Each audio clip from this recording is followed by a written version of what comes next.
HubSpot payment links makes it really easy for your customers to complete purchases. Whether it's for a one-time bill or for a product or service you offer with recurring billing frequency, HubSpot payment links can be shared through a link directly to your customers or by embedding them on your webpage. I'm going to show you how to set them up today in this HubSpot hack. Welcome to HubSpot Hacks, where we help you get more out of HubSpot. First thing you want to do is log into your HubSpot account and go to Sales, Payments, and then Payment Links.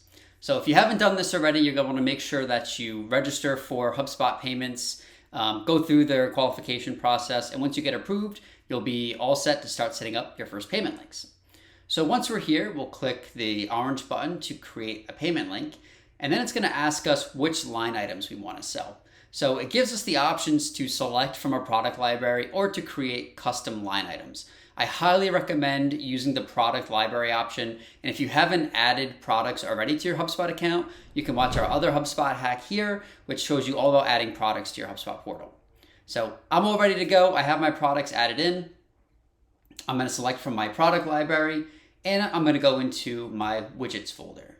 So payment links is also great for upsell and cross-sell opportunities. So I'm going to show you how to do that here. So I'm going to add in my widgets product and then my support and insurance options and add them in as line items here. So I don't want all of these to be required. I just want my widgets product to be the only thing that they have to purchase when they're checking out from this payment link. So I'm going to set all of the other ones to be optional. So that gives them the choice of whether or not they want to add that in as they're purchasing the widgets either through my link or directly on my webpage. You can also come into your product and click Actions to edit. And we have the ability to allow our customers to edit the quantity of this product. So if you want them to be able to say, buy anything between 1 to 10 of them, we give them that flexibility to add more right at checkout, which makes it a really seamless experience for them. So I'm going to save that. So now we have our optional products and we have our widgets that they can buy anywhere between 1 to 10.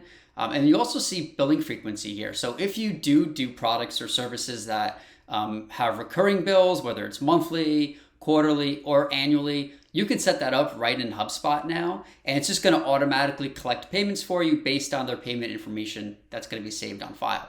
So if you are doing something monthly, you could just change the billing frequency here, and then that'll automatically run for you in the back end.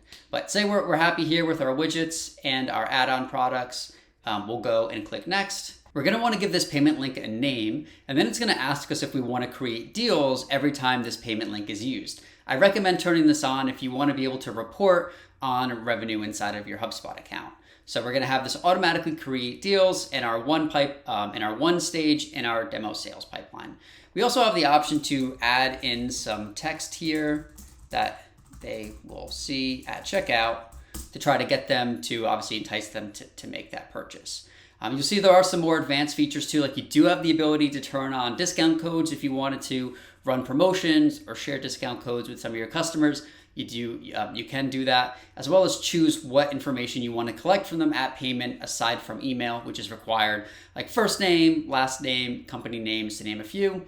And you have the option here to choose what kind of payment methods you want. So say, for example, we don't want to be dealing with ACH. We only want people checking out with credit card or a debit card here. I'm going to uncheck the ACH box, and now they'll only be able to use a credit card or a debit card at checkout. So moving forward here, we're going to be able to preview exactly what this payment link will look like. So we can see in the summary here, we have our widgets for $75 each.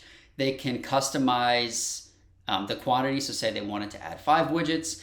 And then you'll see below, we have the options for our add-ons, which are great for upsells and cross-sells. So say they wanted to buy widget support with it, you can have your nice description here, and they can add on that product for an extra $10 to get widget support. And then you also see we have widget insurance. If they wanted to add on an insurance plan, whether the basic or insurance plus, they can also add that in, and you can see it automatically updates their total here for them at checkout. So great way to collect a little bit of extra revenue from a customer that you're already getting to sign up for one of your products or services.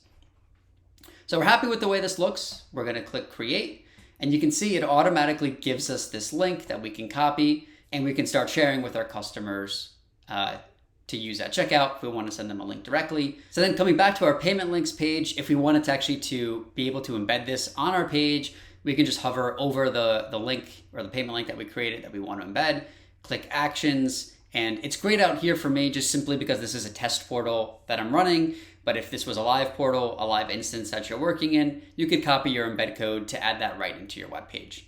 So that's how you set up HubSpot payment links. Hopefully you like this video. You set up payment links soon. And remember to like and subscribe for some more HubSpot hacks. Thanks.